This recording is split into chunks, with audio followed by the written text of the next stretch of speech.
जय हिंद, जय भारत। नमस्कार साथी, आपका मेरे YouTube चैनल में बहुत बहुत स्वागत है। आपकी तैयारी बहुत अच्छी चल रही होगी। तो अपन क्या कर रहे हैं, जो पहले 10 प्रश्न अगर आपने नहीं देखे हैं मॉडल पेपर के, इसके तो पहले वीडियो बना चुका हूं मैं, उसमें जाके देखें। ये 11वें प्रश्न से स्टार्ट है। ठीक है मित्रों, ये भी देख लेवे, वो भी देख लेवे और प्रैक्टिस करें। इनको देना कैसे मित्रों, प्रश्न को उत्तर पहले आप प्रश्न पढ़ लेवे पॉज करके और आंसर देवे। क्या करें, वीडियो को आगे बढ़ाए और आंसर देवे। ठीक है मित्रों, और आंसर देने के बाद चेक करें कि आपका राइट है या गलत है। अगर गलत है तो देखें, नहीं तो आगे बढ़ जाए। ठीक है मित्रों, ये बेस्ट स्ट्रेटजी होती है मैथ्स के क्वेश्चन करने की। ठीक है, इसको क्या होता है, इससे आपकी प्रैक्टिस अच्छी बनी रहेगी और साथ के साथ अगर आपके डाउट होंगे तो मैं आपके डाउट क्लियर हो जाएंगे। अगर कोई गलती की होगी तो आपके डाउट क्लियर हो जाएंगे। ठीक है मित्रों, मैं प्रश्न पढ़ता हूँ आपके सामने। पहला 11वां प्रश्न है। ठीक है, एक समलंब चतुर्भुज की रचना के लिए न्यूनतम कितने अवयव ज्ञात होने आवश्यक हैं। ठीक है मित्रों, देखें। पहला ऑप्शन है 3, दूसरा ऑप्शन है 4, ठीक है, तीसरा ऑप्शन है 5, छठा चौथा ऑप्शन है 6। ठीक है, समलंब चतुर्भुज। चतुर्भुज क्या होता है, ये समलंब बना दे तो चतुर्भुज चतुर्भुज ही होता है, समलंब हो कोई भी। कितने अवयव होते हैं इसमें। ठीक है, पहले तो अवयव पता करते हैं। एक भुजा, दो भुजा, तीन भुजा, चार भुजा। पांचवा कोण, छठा कोण, सातवां कोण और आठवां कोण। चार कोण, चार भुजा। ठीक है, ये इसका क्या हो गया, विकर्ण। ये इसका विकर्ण। ठीक है, यहाँ लिख देता हूं मैं। भुजा कितनी है, 4। ठीक है मित्रों, कोण कितने हैं इसके, 4। और क्या कह रहा है, विकर्ण। विकर्ण कितने हैं इसके, कितने विकर्ण है मित्रों, 2। ठीक है, कुल अवयव कितने हो गए, 10। हमेशा कोई भी चित्र है या रचना के लिए कोई भी डायग्राम आता है या ज्यामिति आती है तो आधे अवयव चाहिए। कितने चाहिए, 10 है तो मुझे पता कितने होने चाहिए, 5 पता होने ही चाहिए, तब जाके मैं समलंब चतुर्भुज बना पाऊं। तो कौन सा ऑप्शन राइट हो गया, 5वां। ठीक है, तीसरा ऑप्शन राइट हो गया में। ठीक है, 5 अवयव पता होने चाहिए। ठीक है, अब त्रिभुज है। त्रिभुज में कितने अवयव होते हैं, 3 भुजा, 3 कोण। कुल अवयव कितने होंगे, 6 होंगे। ठीक है, विकर्ण होता नहीं है तो अवयव मुझे कितने पता होने चाहिए, 3 पता होने चाहिए। ठीक है मित्रों, और आपसे एक बात, अगर मुझे बताने में कोई गलती हो जाए, क्या आपके कोई डाउट हो, तो क्या करना है, डिस्क्रिप्शन में लिंक है व्हाट्सएप का और टेलीग्राम का, उस पर जाए और जुड़े और मुझसे जुड़ सकते हैं। और कमेंट कर दे, सबसे आसान तरीका कमेंट कर दे, जिससे मैं आपके देख लूंगा कमेंट। ठीक है, अब करते हैं नेक्स्ट क्वेश्चन। ठीक है, 12वां प्रश्न है आपके सामने। एक व्यक्ति का मासिक वेतन 32,000 रुपए है। यदि वह अपने वेतन का 25% किराए पर खर्च करता है तो वह किराए पर कितना खर्च करेगा। ठीक है मित्रों, आपको बताना है कि किसी की मासिक आय 32,000 है, उसके वेतन का वो कितना 25% किराए पे खर्च कर रहा है, तो वो रुपए में बताना है। ठीक है, तो इस प्रश्न का मतलब ये होगा। कैसे निकालेंगे, बहुत सारा 25% निकालना है। किसका निकालना है, 25% किसका होता है, 100 में से कितने रुपए है, 32,000 का 25% निकाल। ठीक है, 2 जीरो से 2 जीरो कट गए। अब पूरा कर दो, 25 गुना 320, 25 का जीरो का वाला जीरो, 25 दूनी 50 इधर, 25 या 75 ने 3, 75 और 5 एक, हाँ 75 और 5 80 होते। ठीक है, ठीक, घोड़े में गलती, 8,000 रुपए। ठीक है, 8,000 रुपए। तो कौन सा ऑप्शन राइट हो गया, चौथा ऑप्शन राइट हो गया। ठीक है, अब करते 13वां। ठीक है मित्रों, 13वां प्रश्न देखें, इसको पढ़े और देखे, अप्रोच करें। ठीक है, पॉज करके प्रश्न करने की कोशिश करें। प्रश्न 13, एक आयताकार कमरे की लंबाई 12 मीटर, ठीक है, चौड़ाई 8 मीटर, दोनों की यूनिट सेम है। इसकी ऊंचाई, ठीक है, 4 मीटर। तो कमरे की कुल दीवारों का क्षेत्रफल क्या होगा। देखो मित्रों, ये आपको डायरेक्ट नहीं पूछा। देखो, आयताकार कमरा है, ठीक है, आयताकार कमरा मतलब घनाभ के आकार का कमरा है, जिसकी लंबाई 12 मीटर, चौड़ाई 8 मीटर और ऊंचाई 4 मीटर। तो कमरे की कुल दीवारों का क्षेत्रफल निकालना है।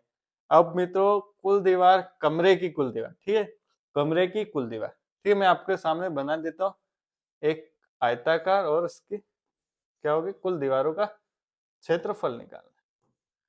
ध्यान से देखना, देखो आयताकार से वो एक लेवल उठ के प्रश्न दे सकता है मित्रों, क्या ध्यान रखना मित्रों, क्या आयताकार से जोड़ के, आपकी टोपी के आयत घनाभ नहीं है मित्रों, तो आयत से जोड़ के वो क्या दे रखा है आपको, घनाभ का प्रश्न दे दिया मित्रों, है तो आयताकार ही, ठीक है मित्रों। आप देखना, अब इसको अपन देखते हैं आयताकार कमरा कैसे क्या होता है, ठीक है। ये क्या है, जमीन है, ठीक है, ये मित्रों जमीन है, इसकी क्या लंबाई मान देते 12, और क्या मान क्या दे रखी है 8 मीटर इसकी चौड़ाई, और ये इसकी ऊंचाई कितनी दे रखी है 4 मीटर।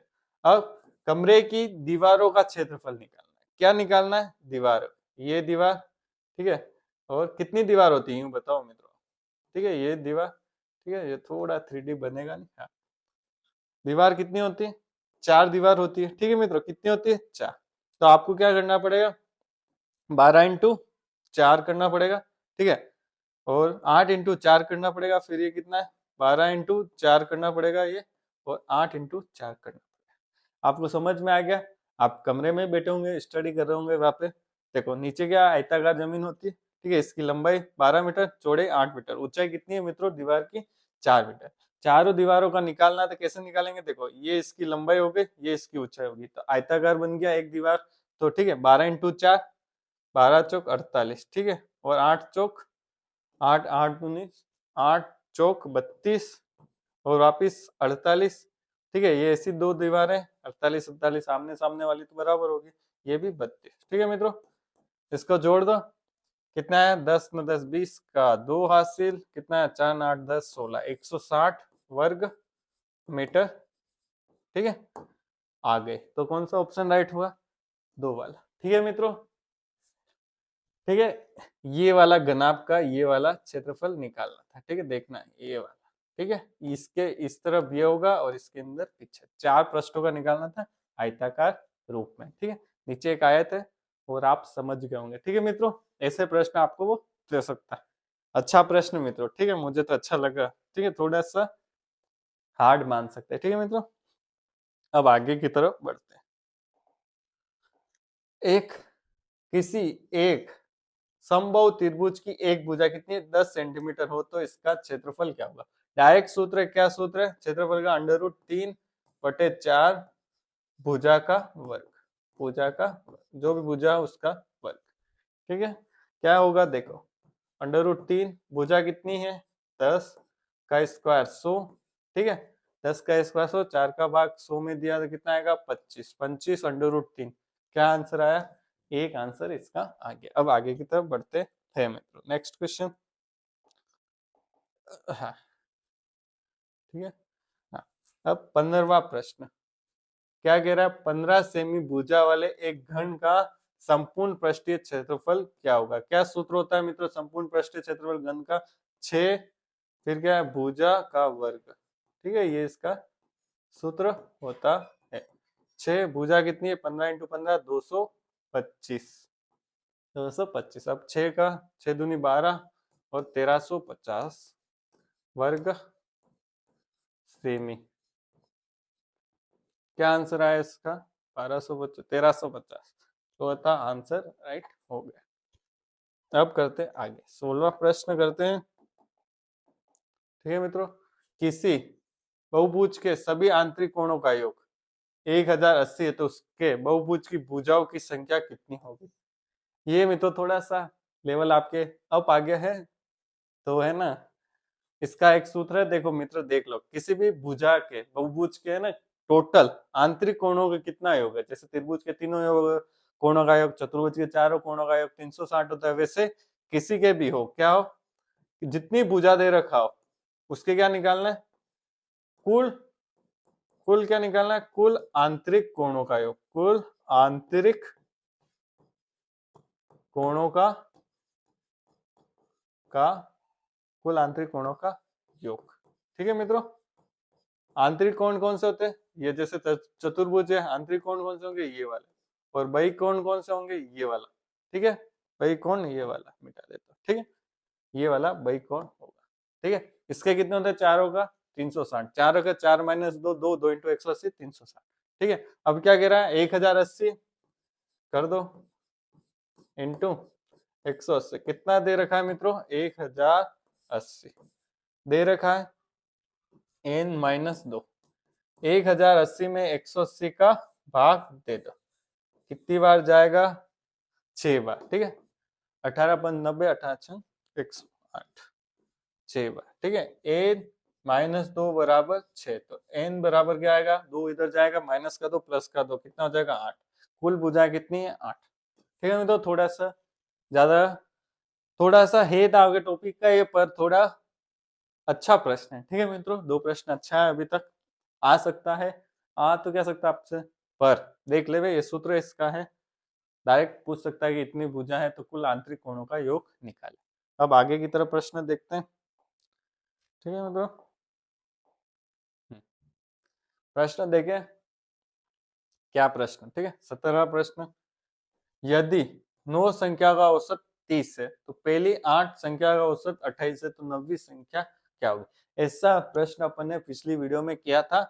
तो क्या होता है, औसत का बराबर क्या होता है, कुल संख्याओं का योग बटे कुल संख्या, ठीक है। औसत कितना है 30 है, योग कितनी संख्या का योग चाहिए, 9 संख्याओं का, ठीक है। और बटे ये मैंने योग 9 संख्या है इसलिए लिखा है, ठीक है, 9 संख्याओं का योग, ठीक है। बटे कितना आ जाएगा 9, ठीक है। 9 तिया 27, अरे 9 तिया 27, कितने योग कितने का है, 9 संख्या का। अपन क्या करेंगे, 8 संख्या का योग निकाल देंगे, तो 9 संख्या का योग माइनस 8 संख्या का योग कर देंगे तो आराम से आ जाएगी, ठीक है मित्रों। करें, हाँ करते हैं।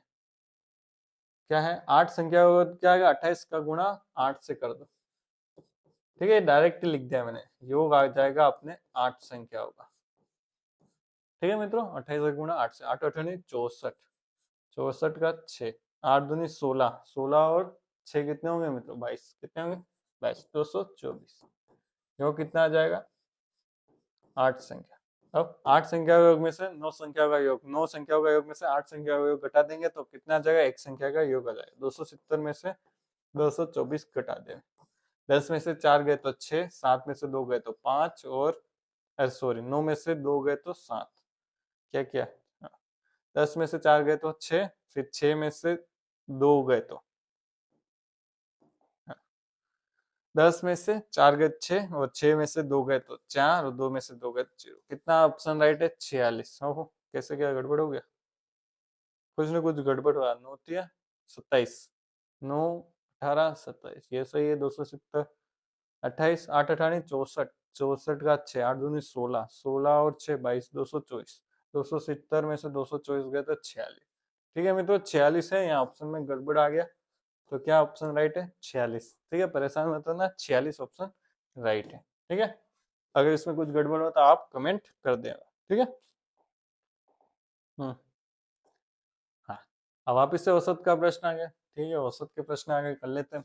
75 विद्यार्थियों के औसत अंक 60, ठीक है। यदि 10 विद्यार्थियों को का औसत अंक 75, तो सेट 65 विद्यार्थियों का औसत अंक क्या होगा मित्र, कैसे होगा आप देखो मित्र, क्या करेंगे, 75 का कुल विद्यार्थियों का योग निकाल देते हैं, ठीक है। फिर क्या करेंगे, 10 से 10 विद्यार्थियों का योग निकाल देंगे, ठीक है। 10 विद्यार्थियों का अंकों का योग, दोनों को बाकी कर देंगे तो कितने का आ जाएगा, 65 विद्यार्थियों को अंक आ जाएंगे कुल योग, फिर 65 का भाग दे देंगे तो अपने पास औसत अंक आ जाएंगे, ठीक है। करें,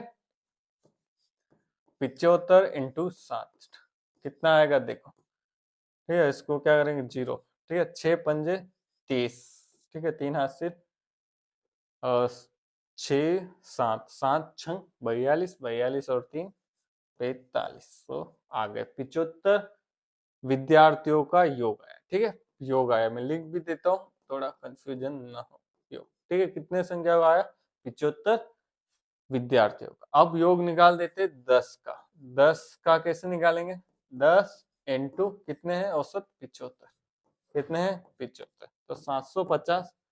अब 75 में से, अब 4500 में से 750 घटा देवे तो क्या आता है, देखें मित्रों।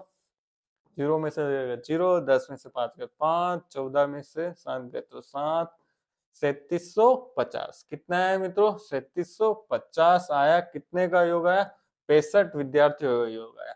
तब मुझे क्या निकालना है, औसत निकालना है, मतलब एवरेज निकालना है। तो कैसे निकालेंगे, 3750 बटे 65। ठीक है, अब क्या करते हैं, काट देते हैं, या फिर क्या करें, 65 130 न 130 न 13 260, इसको 5 से काट ही देते थे। 65 को गुणा क्या होता है, 5 से काट देते हैं, कितना है, एक और कितनी बार 5 दिए 15, 7 पंजे 35 न 25, 5 बार और 0 वापिस 13 का भाग जाएगा 750 में। देखें 13, कुछ ना कुछ गड़बड़ हुआ, 5 7 तो 5 6 30, 5 7 35, 2 25 में 5, ठीक है, गड़बड़ तो नहीं हुआ, नहीं। अब देखें मित्रों, हाँ 13 का भाग 750 में देते हैं, 650 आना चाहिए था तो 60 आ जाता, ठीक है। तो कुछ न कुछ तो गड़बड़ हुआ है मित्रों, ठीक है। 750, ठीक है, हाँ ऑप्शन में गड़बड़ हो सकता है, ठीक है मित्रों, ऑप्शन में गड़बड़ हो सकता है, ठीक है मित्रों। अब 13 का भाग, यहाँ 13 का भाग 13 5 65, 13 छंग 78, तो 13 छंग, तो 13 छंग, अब हाँ देखते भाग करके ही देख लेते क्या है, ठीक है। 13 पंच 65, कितने बचे 10, एक जीरो ऊपर उतारा, क्या ये क्या लिखा मैंने, 5 यानी। अब 13 छंग 65, 13 7 78, फिर 13 8, 13 8 कितने होंगे मित्रों, गुणा कर देते हैं, 8 तिया 24 और 2, 8 2 10, 104, 13 7, 7 तिया 21 का 2, 7 और 9 91, ठीक है, 7 बार 91, ठीक है, 9 बचे। पॉइंट में आएगा 57 पॉइंट के आसपास आएगा, इसमें ऑप्शन में है ही नहीं मित्रों, तो इसने क्या मान लिया होगा, माना क्या मतलब 58 के आसपास है, ठीक है मित्रों, इसका आएगा 57 पॉइंट कुछ आएगा, ठीक है मित्रों, बाकी होगा ऐसे ही, ठीक है। बाकी सबसे बढ़िया ऐसा रहता, क्या रहता मित्रों, यहाँ कितने होते हैं, हाँ यहाँ 650 आ जाते हैं और कट जाता है, ठीक है मित्रों, इसमें थोड़ी सी मिस्टेक है, तो आप देख ले, ठीक है, अच्छा प्रश्न है, ठीक है। समझ में आ गया होगा क्या करा, पहले कुल योग इसका निकाला, कुल योग इसका निकाला, फिर बाकी कर दिया और 65 का भाग दे दिया। अब आगे की तरफ बढ़ते हैं। हाँ, दो अंकों की कौन सी सबसे बड़ी संख्या जो 12 से पूर्णतः विभाजित होती है, ठीक है। 12 का भाग किसमें जाना चाहिए, चोर, इन चारों में से किसमें जाता है, 12 चौक 12 पंजे 60, 12 छंग 72, 12 आठे 96, ठीक है मित्रों, 96 है, और 12 साते 12 7 84 भी है मित्रों, ठीक है, और दोनों ऑप्शन राइट हो गए मित्रों, ठीक है। 12 पंचे 60, 12 छंग 72, 12 सत्ते 84, 12 आठे 96, दोनों ऑप्शन राइट हो गए मित्रों, ठीक है, इसमें दोनों राइट है, ठीक है। यहाँ लास्ट में क्वेश्चन में मिस्टेक बहुत सारी रह गई।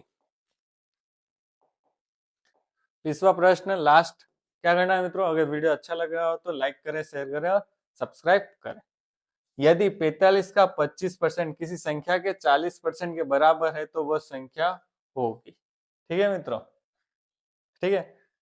45 का 25%, मतलब 25% क्या होता है, एक चौथाई भाग, ठीक है। 48 का 25% कितना होगा, 12 होगा, कितना होगा देखो कैसे निकालें, 48 इंटू 25 बटे 100, ठीक है, कितना आएगा, इसको सोल्व करना, कितना आएगा 12, 40% अपने क्या आना चाहिए, संख्या के 12 आना चाहिए, ठीक है। निकालें एक एक संख्या के, ठीक है, 30 के कितने 40% निकालने, तो 4 3 12, बिल्कुल, हाँ पहला ऑप्शन बिल्कुल राइट, ठीक है। निकालें 30 का क्या निकालना है, 12, 40% निकालना है बटे 100, कितना आएगा, 4 3 12, क्या आंसर आया, 12 आंसर आ गया। तो मित्रों आप अच्छे से समझ गए होंगे, ठीक है। अगर आपको वीडियो अच्छा लगा है तो क्या करना है मित्रों, लाइक करना है, शेयर करना है, सब्सक्राइब करना है, ऐसे वीडियो आपके सामने आते रहेंगे। और क्या आपके सामने और क्या है, अगर आपको अच्छा लगे हो तो कमेंट ज़रूर करना। ठीक है मित्रों, बहुत-बहुत धन्यवाद देखने के लिए।